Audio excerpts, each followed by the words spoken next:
بیت اللہ کو توڑنے سے زیادہ جرم ہے کسی کو ماں بہن کی گالی دینا.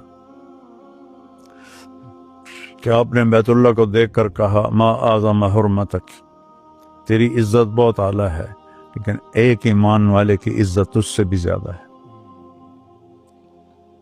ماں باپ رو رہے ہیں، بیویوں کو ذلیل کر رہے ہیں، اور جھوٹے مقدموں سے بھری پڑی ہیں عدالتیں.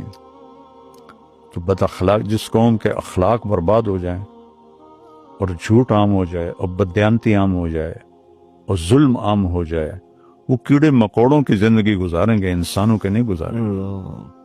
تو اپنے اخلاق اچھے کرو. کیوں کہ جس میرے نبی نے کہا کہ چونکہ میں نے جتنا دین پڑھا ہے سب سے مشکل عمل اچھے اخلاق، سب سے مشکل عمل، کیونکہ اپنے آپ سے لڑنا پڑتا ہے.